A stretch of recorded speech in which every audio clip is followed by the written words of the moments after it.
college soccer is extremely hard, and if you're not prepared mentally for it, it's going to be a struggle for you. It's like I go from all conference to bench, and for a lot of kids, even coming out of high school, being really good and playing and going to school and not understanding that you got 20 other guys ahead of you who've been here for at least a year, who have college muscle, who have been to the strength program, who understand the ins and outs.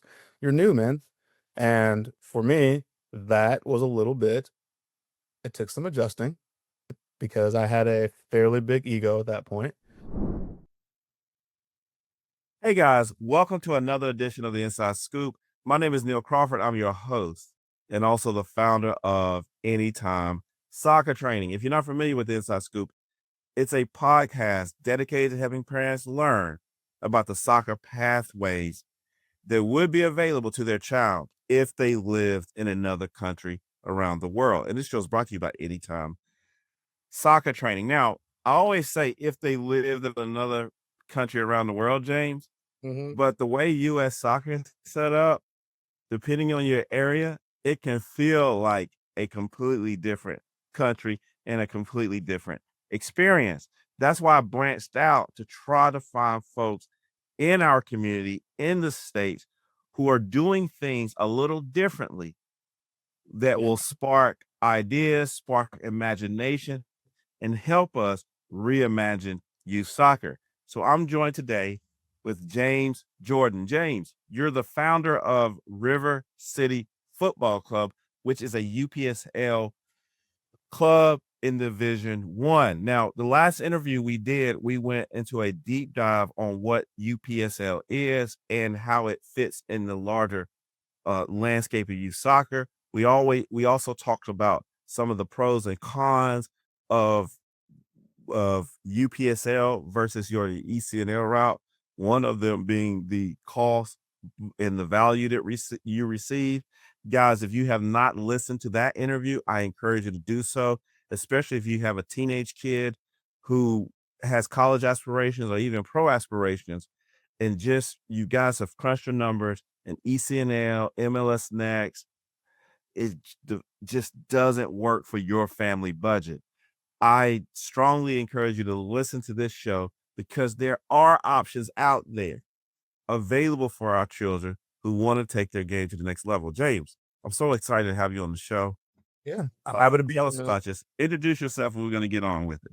Yeah, again, like I said, I'm James Jordan, the founder of River City Football Club. Again, I started it just to have another level of play for guys who were forgotten by the wayside. And just doing that, it evolved into, you know, 2 years later, 2.5 years later, now we're about to have an academy team, just like that. Man, so we're going to talk more about River City Football Club at the end, but let's begin by what I call a oral history. hmm Where did you play? What's your earliest memories of playing? Where did you grow up? And how does that impact what you're doing today? So I'm from the Midwest originally. I started playing soccer when I was 3. I can still remember just kicking the ball against, we had an aluminum garage door and just kicking it against that thing. So many dents in that in that garage door is what are some core memories that I have.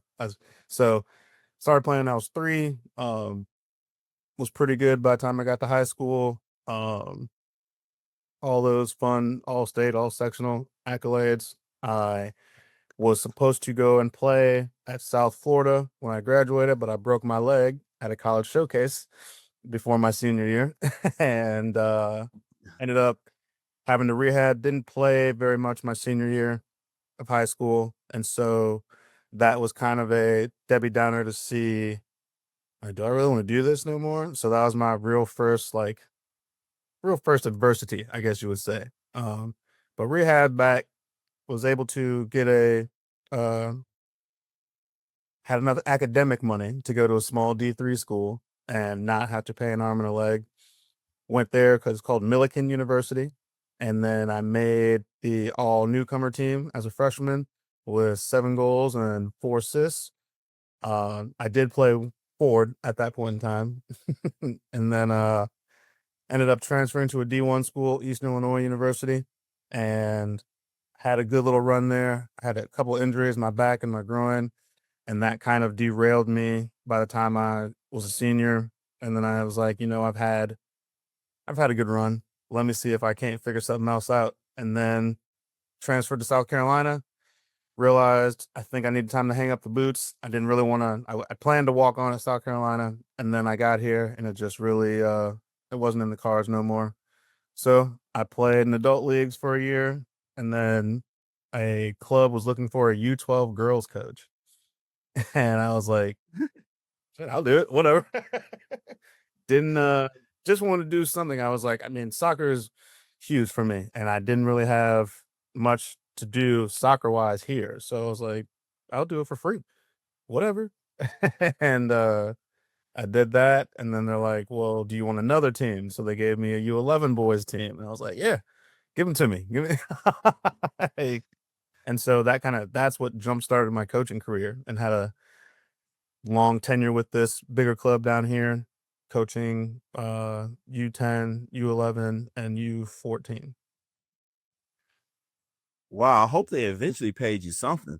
They did. But I okay, because I always joke though, when people talk about I'm using my air quotes money grab, I'm like, I don't see too many coaches out there driving Ferraris. I'm telling you, I literally like that's how new to the coaching game. I had no idea. Like I thought this was a volunteer job. And so when they were like, "Yeah, we'll give you a stipend," I was like, "Well, ah, okay." This is gravy, something I love. So, Yeah. from your playing experience, how does that inform? What are the biggest lessons learned from your playing experience that informs when you coach young people like that? So that is where um I can tell kids that I've been through it all. So there's nothing that's surprising me. College is hard.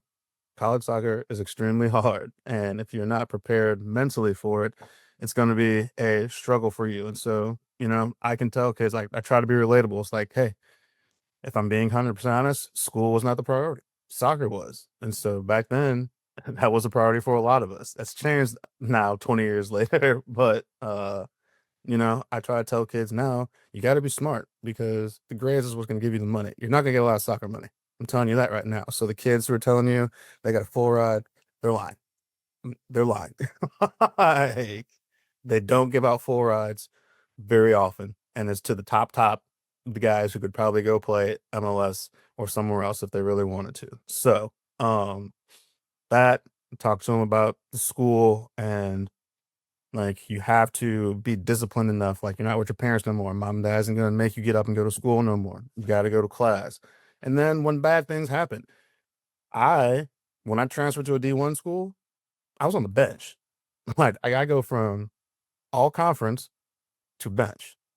And for a lot of kids, even coming out of high school, being really good and playing and going to school and not understanding that you got 20 other guys ahead of you who've been here for at least a year, who have college muscle, who have been to the strength program, who understand the ins and outs. You're new, man. And for me, that was a little bit, it took some adjusting because I had a fairly big ego at that point. Um, and then I got hurt. And so now I'm humbled again. I had just came back and was playing well. And then I hurt my back. So that put me out for a little while. And so during those time frames, it's all mental. Like you can't just feel sorry for yourself. You got to get back to it. And so had that happen, it was cool. There was another gay kid that got recruited in to play up top. He was much faster than me, a little bit more technical. And so they said, you can either try to fight it out or you can play center back. You need a center back. I said, well, how do I center back is what I'm going to Being do. coach. Like center back. What do I got to do? So then that was, for me, that's what got me into tape. I started watching a lot more tape. I watched a lot of Rio Ferdinand back then. Like that was my top center back. I was like, man, this guy's nice. So I watched a lot of him to try to up my IQ on that, and started for my junior year at center back, and then I pulled my groin. And Yeah. I came back from that and pulled it again. So at that point, I was like, man, this is I don't know if I got it. I don't know if I got any more juice left in me. And so, yeah, that was those are the hard things that kids don't really understand when they go to school. It's like it's mental is so much because you're going to deal with so much that you haven't dealt with before. There is no more hand holding. The coaches are going to tell you how it is, which is another thing with me. I'm very blunt and straight to the point. I don't sugarcoat your abilities, what I see, because I don't think enough coaches tell the truth to kids, quite honestly. Yeah, I know. I can imagine that. So, if you had to putting this part in a bow, give us your coaching philosophy, how you approach coaching at that youth level at first, and then we're going to get to high school and then UPSL. With your coaching philosophy when you're working with those younger kids, and then what does that look like on the ground?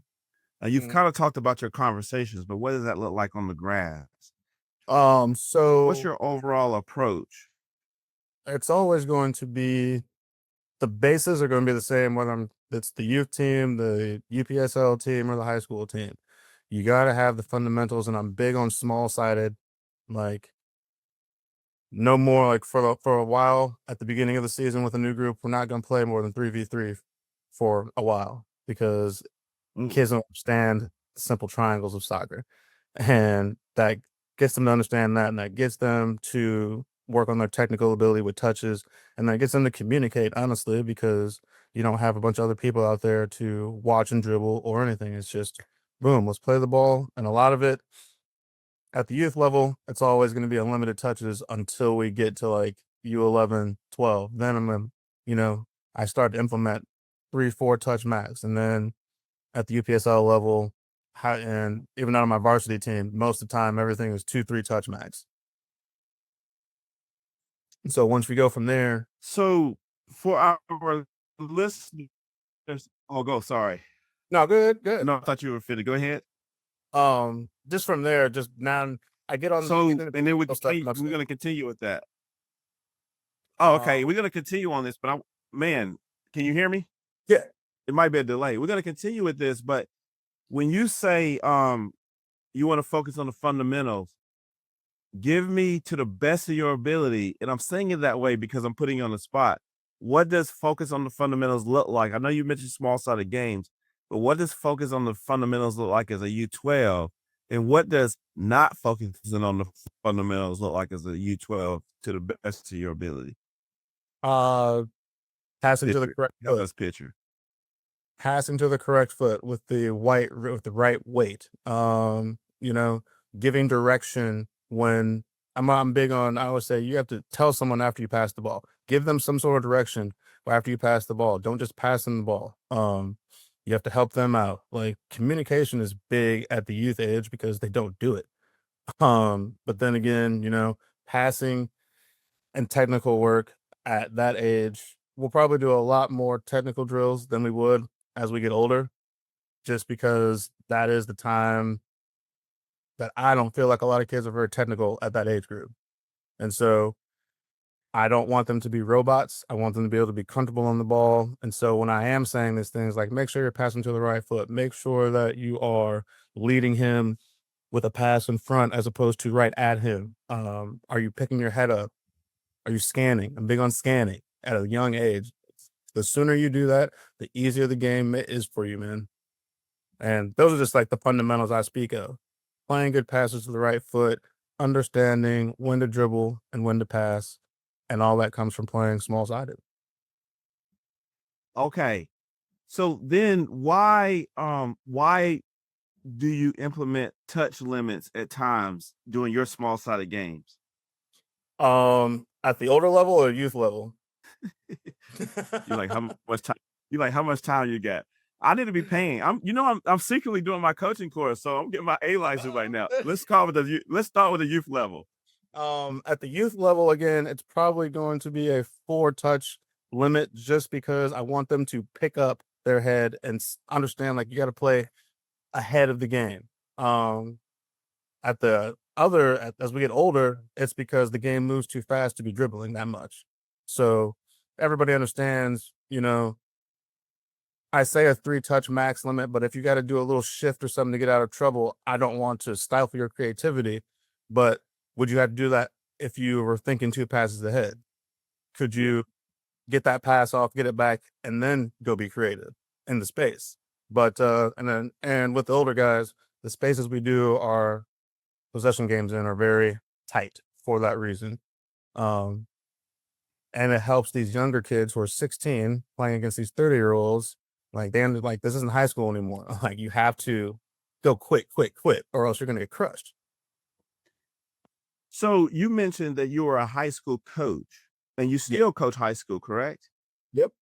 So how did that happen going from your first coaching experiences to now you're coaching high school? And what, if you're describing it to someone who has never been a high school coach like me, what is that like? It is completely different from club soccer, first and foremost. Um, Mhm. so the assistant at the high school I coach at, he had known me for a while. We had played men's league together, and he was like, "Man, you need to come. We need another coach. You need to come out here." And he did it for 2 years. I was like, "Nah, I don't want to do high school. I'm not. Nah, I'm good on that." And then finally, after 2 years of him asking me, I was like, "You're not gonna leave me alone. So fine. I'm gonna come out here." He's like, "Just come out here and meet the head coach and just see what you think." I was like, "Fine, whatever." Came out there and I don't know, man. Kids at that age are just funny. And as soon as I got out there, I was like, "Oh yeah, I can do this. I could do this." It's Yeah. just different. It's not the same stifling club type atmosphere. Like sometimes you feel like you're on pins and needles playing club soccer and you don't want to offend anybody. With high school, it's a mixed bag. You don't know what you're going to get. You're going to have kids up here, kids down here, like, and it really tests your coaching ability and people skills, quite honestly.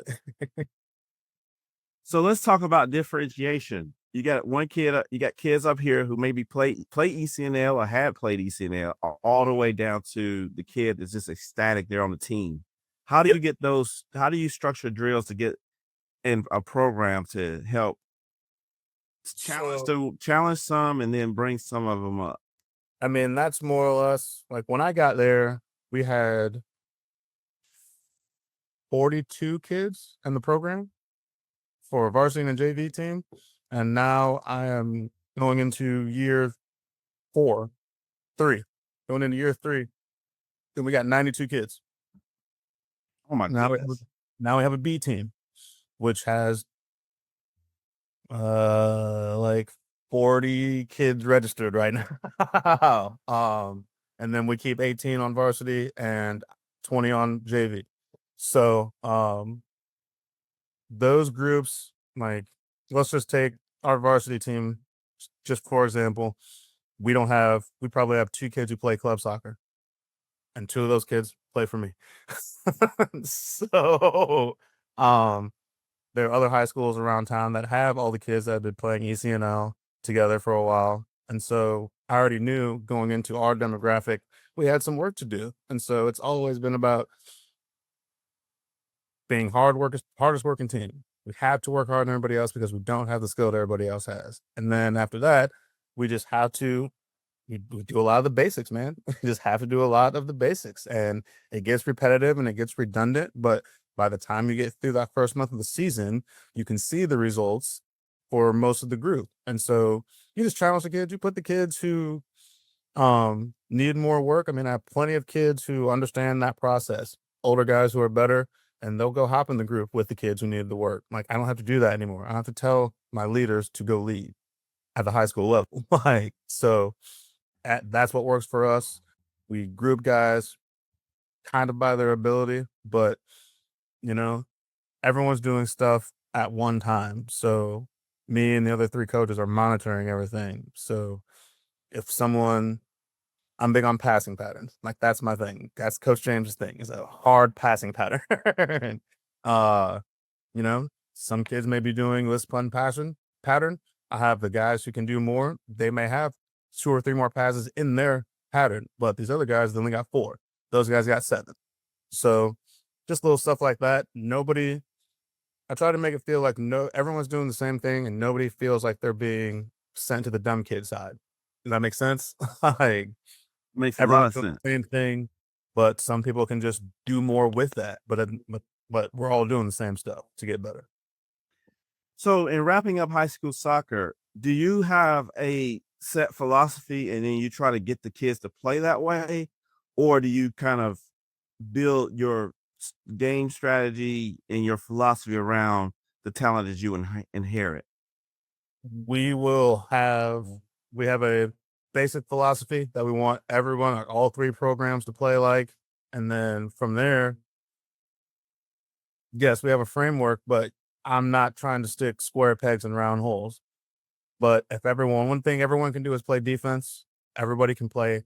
We can be smarter and we can be physical. Those are three things that you can bring to your job every single day. Now, you may not have the finishing skill or you may not have that 40-yard ping ball, but if we're doing everything else together and make teams not want to play us, all we need is that one finisher or that one person who can just nick one in the goal.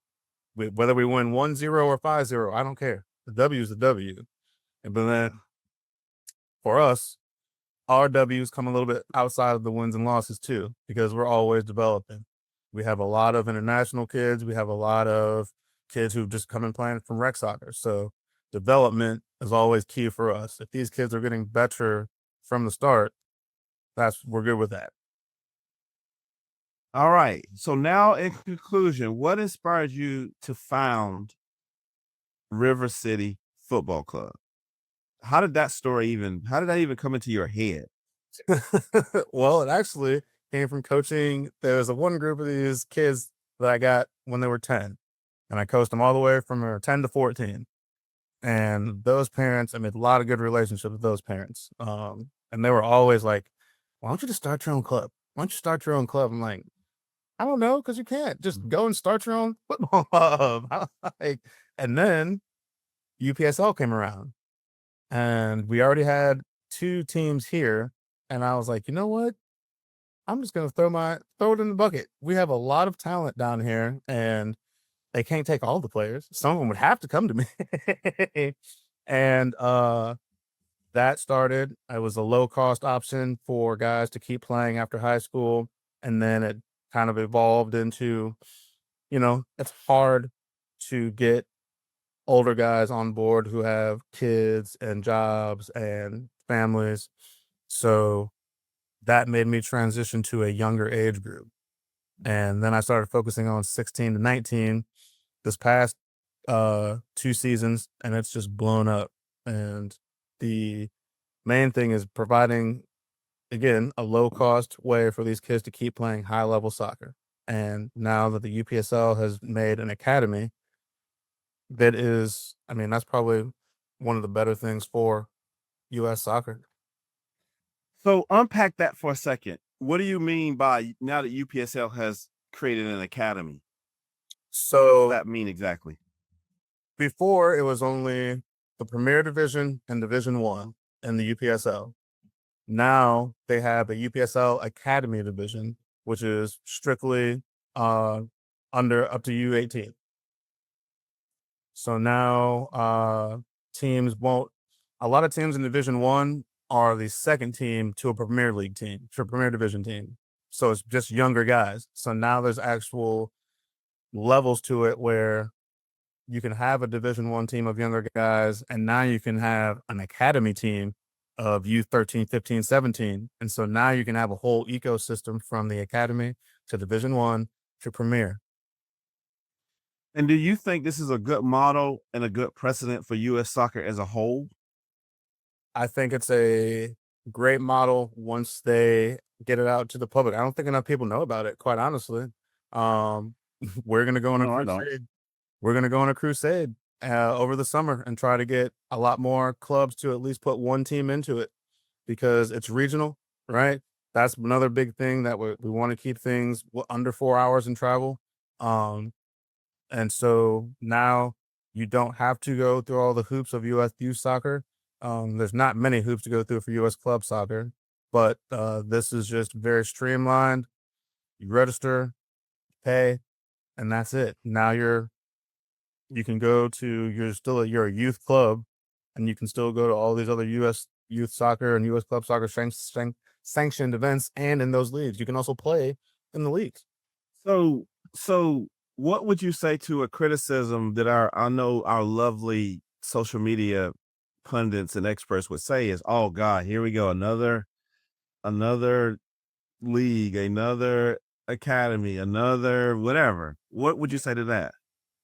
I would say, yes, it is another one. And now you have an option. Do you want to keep paying the fees that you're paying, or do you want to pay half the fees you're paying and pay the same level of competition? What's yours? Yeah, and then now before you get off the floor laughing, let me just ask this to make sure I'm clear. So technically speaking, NCFC, Triangle United, even Charlotte, they could put one of their teams into a UPSL academy, into a league that plays other UPSL academy teams. NCFC already does. Charlotte FC already does. But I thought you were saying at the youth level. No, no. At the youth level, yes, they play in the Premier Division. I'm sorry. But But so they already do it at the Premier Division, and you're saying it's not now they're making it where technically they can do the same thing at say U14. yep. And the only beyond the cynical reason why they wouldn't, what's the cynical reason as to why we know there any decision the organization makes, there are going to be a lot of legitimate reasons. Oh no, not yet. Maybe you have to prove yourself. Or Mhm. maybe we don't understand this, or we have other proposals. It's going to be confusing to our parents. We have NPL already. I get all the legitimate, but from a cynical perspective, what would be? Have you heard any territorial type? Have you had any issues there of people? No, I mean, I think that's another thing that because the UPSL is so it's not new. It really isn't. It's just not as known as it should be. But now it is, and they're not stepping on anyone's toes. You don't right now. There's small fish. Like again, we're a small club trying to get other clubs to join for the academy portion right now. So I think a lot of people will just be like, ah, we're not worried about that, which is fine because in 2 or 3 years it's gonna look different. I promise you. But I would love, in terms of an experimentation, if that's what you want to call it, or an opportunity for kids who choose that route, for smaller clubs who may not be able to compete in the ECNL because they can't join ECNL. That would be a Mhm. great way for them to get higher level competition, and sort of be met where they're at, especially if you're keeping it local. So we're gonna wrap up with this. Tell us about the special opportunities you provide for your players on their college recruiting journey. I thought it was absolutely brilliant.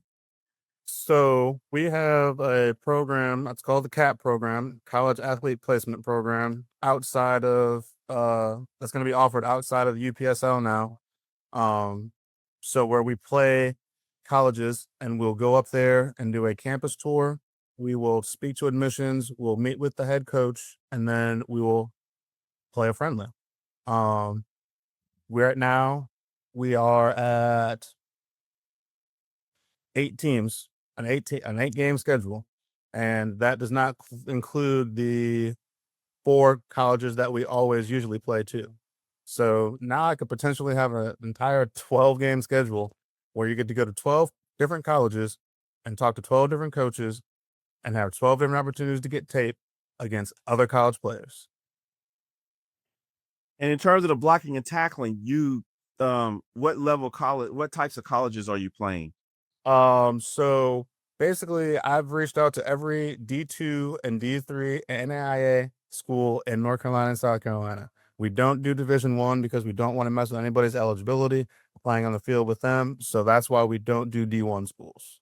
But right now we have Cape Fear Community College, Wake Tech, St. Andrews, University of Mount Olive, Gardner Webb, USC Lancaster, USC Sumter, Newberry, Bob Jones, Belmont Abbey on the schedule.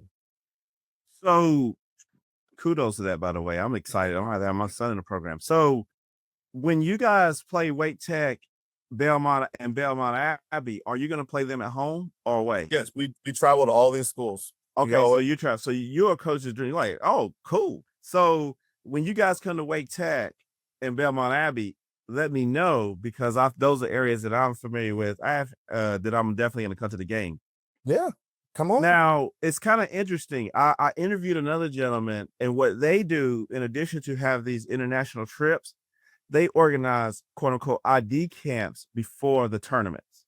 Okay. Mm. Which I thought was brilliant. I'm like, look, if you're going to like think about your situation.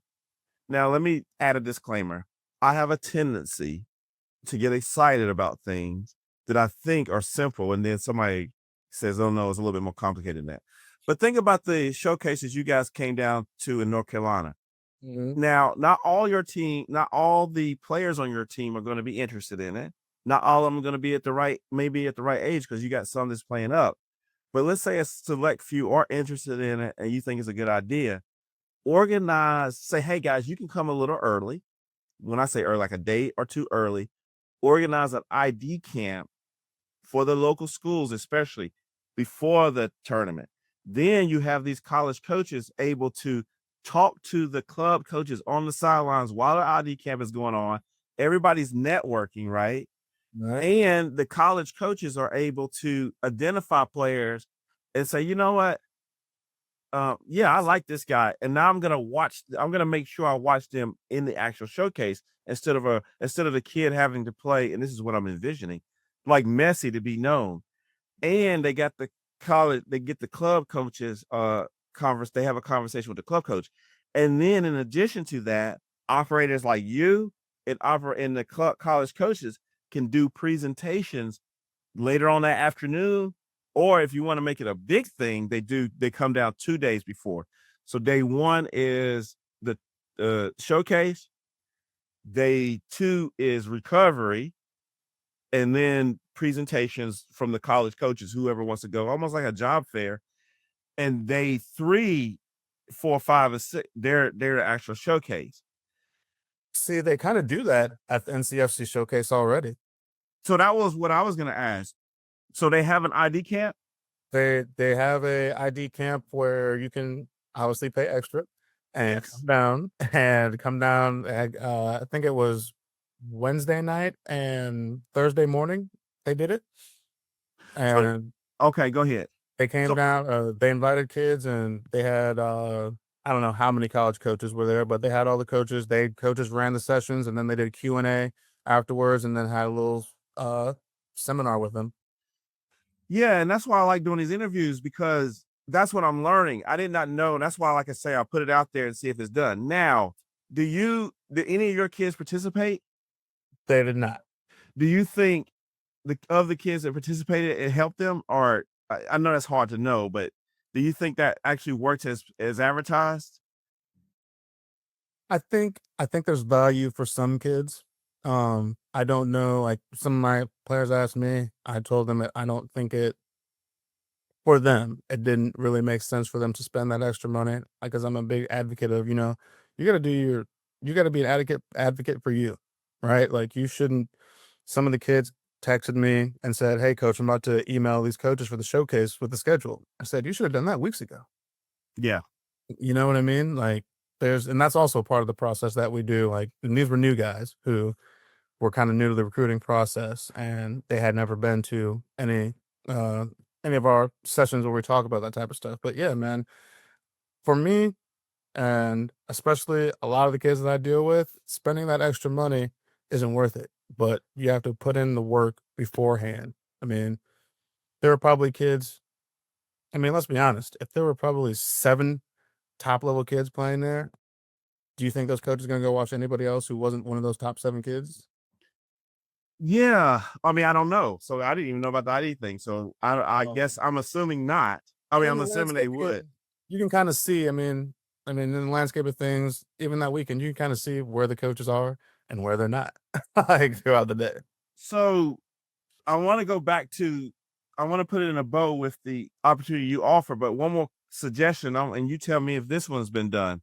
In that same interview, the guy was saying one suggestion he has is, if and I can see how this one will be a little bit controversial, but still, if you have committed to a college, you're committed, then you wear armband letting the coaches know. Now, the counter thing to that is, okay, hey, you want to keep your options open, Right. but it could even be on the integrity system. But Mhm. if you are already committed, right, and you know you're going, blah blah blah, at least then the coaches won't have to necessarily be focused on you throughout that whole tournament, and only to find out at the end of the tournament that you already know that you're going to say University of South Carolina, you're done. What Right. do you think about that? Um, I think that that would be doable. I think that's okay, but I also think that kids are kids, and so they will be prime example. I have a kid who has committed to Toccoa Falls down in Georgia. Um, I'm not gonna say the other school, but another school started texting him after we made the announcement, and so now he's like, "Coach, what should I do? Should I go to that decamp? Blah blah blah." I was like, "Dog, you've done all that. It's done. Go where you're wanted, where you've been wanted. They've been blowing you up for months, right? Like, it's a perfect situation for you. Just because the bigger school is like, oh, hey, here's a text, come to our ID camp. That just means they want you to come to our ID camp. Like, so you got to differentiate um, the good from the bad, and so that's why I know I think that would be a good call, but I don't think kids would do it. Yeah, and you say kids and also the parents. See, it's against conventional wisdom in the sense that why would you take yourself off the table? Maybe someone else contacts you. It says we got a 4-year scholarship waiting for you, right? I'm using this hypothetically, waiting for you. So why would you want to exclude yourself from that? But I do think, hey, that's just something that we want to throw out there as a conversation piece. But I do know these coaches, and don't you think if you're good enough and you got that armband on, that they still ain't gonna reach out to you? Oh, I know, I know. That's another reason why, I hate to be crude, but they like, if you're a good looking man or woman, you got that wedding ring on, like the sleep on, It's a distraction. It's a beacon. like whatever. Yeah. Okay. So yeah, I don't think that armband gonna do anything. I mean, look no further than the guys who decommit, recommit, whatever, and go hit the transfer portal. We got in college soccer, sports, football. You got people hitting the portal during the playoffs. During the playoffs, ain't even done. You still got your jersey hanging in the locker. So I don't know. I don't think an armband is going to keep somebody from trying to get that midfielder who scored 3 goals, has great Nope. vision. No, I don't think so. And rightly so. We're in America, so if you think you have a better opportunity for that young person, then go for it.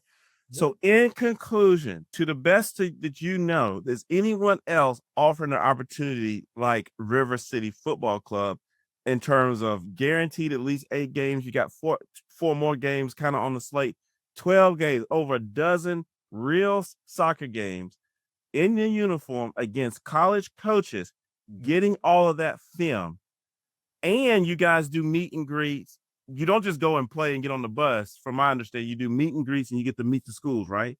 Yep. You go to admissions, and you tour the campus. That's first and foremost. We get to the school and we tour and we talk to admissions about getting in. And then we meet the coach. And then sometimes we'll eat and play. But usually after we meet the coach, we just play. So, to your knowledge, who else is offering that? Mm, nobody. One in a million. And again, I can't say this enough. I'm not just being agreeable. To me, because I have a good friend whose son went to I know he went to Belmont Abbey ID camp. Another one who's a keeper, he went down to South Carolina for the University of South Carolina for ID camp. I know you said you exclude D1 schools, but the point is, to me, that is a very compelling conversation. If you have, I would love to schedule more D1 schools just because I want to give those kids that exposure to like those type of facilities because it can be different from some other places. But and I'm not trying to be crude saying this, but if I went back and looked at the past 7 years of kids who came out of this state, like came out of the area, there's not going to be that many Division 1 soccer players. Like I'll probably be able to count on one hand how many Division 1 players who are actually playing would come out of here in 7 years. So these D2, these D3, these NAIA, these junior colleges, these are the schools that these kids are going to like be going to, quite honestly, if they're going to play at the next level. So I think doing their research is good, and this is an easy way for them to do their research. Great, great, great. Hey guys, my name is Neil Crawford. I'm the founder of Anytime Soccer Training and also the host of the Inside Scoop. I just sat down with James Jordan, founder, president, financier, marketing director, director of coaching, coach, and college placement officer and advisor to River City Football Club, and also coaches high school. James, thank you for everything you do for our community. Let's Also, keep the conversation going. If you have any specific questions about UPSL, you're on the bubble there, you don't know what you got, James is a member of the soccer community and will be more than happy to offer himself as a resource if you want to bounce some ideas around. Guys, let's get better together.